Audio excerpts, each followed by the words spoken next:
দর্শক ক্যামেরায় আপনাদের সঙ্গে সরাসরি যুক্ত আছে সুজয় মজুমদার রাজধানীর ঢাকা বিশ্ববিদ্যালয়ের মধুর ক্যান্টিন থেকে, যেখানে কিন্তু আজ বিকাল 3টায় সংবাদ সম্মেলনের মাধ্যমে একটি নতুন ছাত্র সংগঠনের ঘোষণা অর্থাৎ আত্মপ্রকাশের কথা ছিল, কিন্তু তার আগে কিন্তু পদবঞ্চিত রিফাত রশিদ গ্রুপ আমরা কিন্তু তারা দেখি মধুর ক্যান্টিনে তারা কিন্তু এই যে স্লোগানে মুখরিত রেখেছিলেন, ঢাবির সিন্ডিকেট ভেঙে দাও ঘুরিয়ে দাও, এমন নানান স্লোগানে কিন্তু তারা এই রাজধানীর মধুর ক্যান্টিনে স্লোগান দিয়েছিলেন। একটি পর্যায়ে 3টা গড়িয়ে 4টা পেরোলে পরে যখন বৈষম্য বিরোধী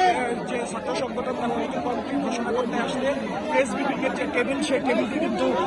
দখল করেন রাজধানীর প্রাইভেট ইউনিভার্সিটির যারা রিফাত রশিদ গ্রুপের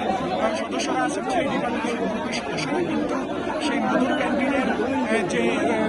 এসবিপির টেবিল, যেটা থেকে যে ঐতিহাসিক মধুর ক্যান্টিন, স্মৃতি বিচারিত মধুর ক্যান্টিন, যেখান থেকে তারা নতুন রাজনৈতিক ছাত্র সংগঠন ঘোষণা করতে যাচ্ছেন, সেই টেবিলটা এই মুহূর্তে কিন্তু দখলে রেখেছেন রাজধানীর প্রাইভেট বিশ্ববিদ্যালয়ের শিক্ষার্থীরা। রিফাত রশিদ গ্রুপের শিক্ষার্থীরা তারা ঘোষণা করছেন তারা পদবঞ্চিত এবং তারা ঢাবি সিন্ডিকেট নানা ধরনের ঐতিহাসিক মধুর ক্যান্টিন মুখরিত রেখেছে প্রাইভেট বিশ্ববিদ্যালয়ের সাধারণ শিক্ষার্থীরা। তাদের স্লোগান আমরা একটু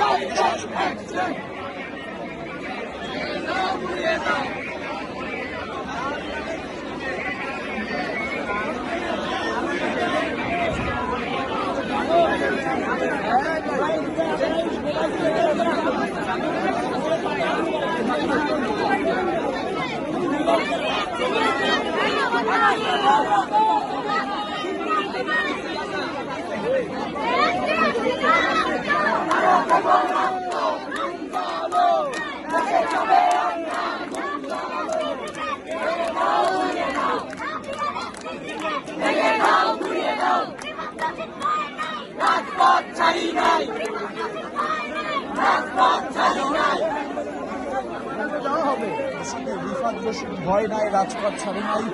তারা কিন্তু এই মুহূর্তে আজ বিকাল 3টায় বৈষম্য বিরোধী ছাত্র সংগঠনের যে নতুন রাজনৈতিক ছাত্র সংগঠন যে ঘোষণা করার কথা ছিল, যেটির নাম এখনো ঘোষণা করা হয়নি, সেই ছাত্র সংগঠনের প্রেস ব্রিফিংয়ে কিন্তু বর্তমানে রিফাত রশিদ গ্রুপের যারা আছেন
বৈষম্য বিরোধী ছাত্র সংগঠনের যে দলের নাম আজ বিকাল রাজধানীর মধুর ক্যান্টিনে ঘোষণা করার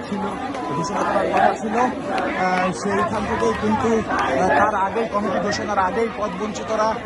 তারা কিন্তু রিফাত রশিদ গ্রুপ এই মুহূর্তে রাজধানীর ঢাকা বিশ্ববিদ্যালয়ে স্লোগানে মুখরিত রেখেছেন। দর্শক, আপনাদের সঙ্গে কেটিভি নিউজ 24 ক্যামেরায় যুক্ত ছিলাম সুজয় মজুমদার, কেটিভি নিউজ 24 ঢাকা।